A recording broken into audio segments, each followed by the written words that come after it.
Hey everyone, hope you're doing well. It is July 4th night, so you might hear a bunch of fireworks off in the background. And I gotta say, this July 4th felt a little bit different with no Joey Chestnut at the hot dog eating contest, but it was crazy to see that he ate 57 hot dogs in 5 minutes, and then the champion ate 58 in 10 minutes. So we all know who the real champion is. But anyway, this video is for the WNBA slate for Friday. We have 3 different games. The Aces will be on a back-to-back, so that is a little concerning for some Aces plays. I'm definitely going to be checking in to see how they play their players today.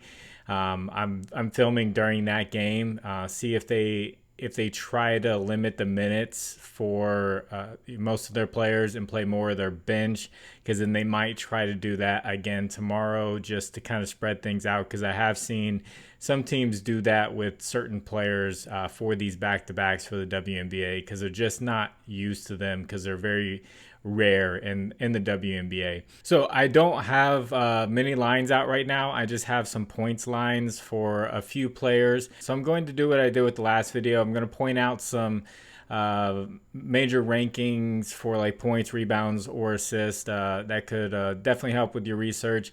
And then I'm going to add the plays to the pinned comment. It did very well last time, went 3-0. It was a sweep. And also, like, to look at those that fantasy score for Prizepicks, for the people who have Prizepicks, to put that into the pinned comment as well, because I've seen there are a lot of steals when it comes to the fantasy score, especially like first half fantasy score, because fantasy score is the only way we can really get in their steals and their blocks.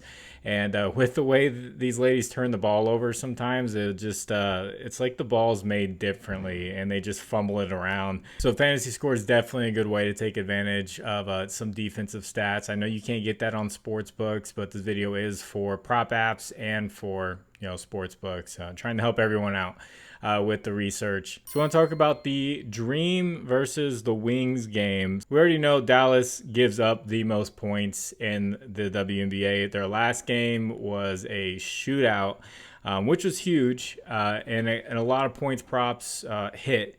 But they're going up against Atlanta, who scored the least amount of points in the WNBA. So we have some contrasting styles here, and this is over the past 2 weeks. So Atlanta could have had a very tough schedule here, and now they get a soft matchup. So I was looking around, making sure we didn't get too many boosted lines. There was one play that jumped out to me that I'm going to put up here. This image is from a data app called Outlier. I know a lot of people ask. That's the link in the description if you want to try it out for 7 days free. So Tina Charles, over 15.5 points at -130. Dallas is giving up the second most points to centers, even though they do have a lot of size at the center position. What I'm looking for with these ladies now is high volume. I want high volume shooters who are taking 15 plus shots a game consistently. And Tina Charles, over the last 5 games, is taking 16 field goal attempts a game. And you'll see she's gone over this in 5 out of the last 7 games. And that's with them scoring the least amount of points in the WNBA. So now you get this matchup where they're giving up the most points. Could be a good day for Tina Charles. She did go under this earlier in the year against Dallas, but I believe Ryan Howard was playing at the time, and she's a very high volume shooter. Tina Charles has been more of a focus on the offense along with Gray for Atlanta. Dallas is also giving up the most assists. So I would want to look at Tina Charles' assist lines and see if we want to add that onto there. But right now, at the moment, I don't mind this points line at 15.5 for her at -130. And then it's weird. Both teams give up a lot of assists, but they're low for getting assists, so they don't pass the ball around well. So hopefully we get some low assist lines, and we'll check those out for the hit rates, and I'll add that in the pinned comment. If you guys could, please like the video. If you haven't, subscribe to the channel. I do baseball as well. I did a lot of research for baseball for Friday. I'm telling you, I spent over an hour looking at every single pitcher and all the matchups, and I couldn't find a batter that hit like every single criteria that I like to look for. And I just couldn't find a guy. I didn't want, there was a few that I could have forced, but I just decided not to. So that's why there's no baseball video for the day. I like to hit every single thing that I'm looking for. So the aces and the sparks, like I said, this is a back-to-back for the aces. So not sure what to expect with them. And the sad part is the sparks are giving up the second most points to teams, and the aces are scoring the second most points. So this is a really good opportunity here for them to just blow out the sparks. So I'll be curious to see where aces lines come out at, and definitely check the pinned comment for that. I don't have too much information for that game. I didn't see anything else rankings wise that just was huge, something to look out for, but it's definitely gonna be points for the aces, and then maybe we get some discount lines for the sparks. The aces actually aren't giving up that many points as of late, so maybe we get some discounts for like De'Erica Hamby, and I don't trust Kia Nurse. That name just popped in my head. I do want to shout out my partners, Underdog Fantasy, Sleeper, ParlayPlay, and ChalkBoard. If you would like to try any of these out, there's links in the description. That'll take you straight there with the promo code, and that promo code is FinalRound11. They'll give you a $100 deposit match. Thank you to anyone who uses those. And then this last game is Seattle versus Chicago. And immediately when I see Chicago, I think Angel Reese, where's her rebounds line at? Unfortunately, it's not out right now. And same with Camila Cardoso. She gets a lot of rebounds. And then I looked at the rankings, and Seattle is giving up the third most rebounds overall to teams, and that is huge. Whenever we get this good, it doesn't even really matter with the rebounding matchup for Angel Reese, because the last one wasn't a good rebounding matchup, and she crushed it. She's been crushing this line. It's going to end up at like 14.5, and people keep cashing on it. So I feel like you just have to keep taking it until the line gets like way too high.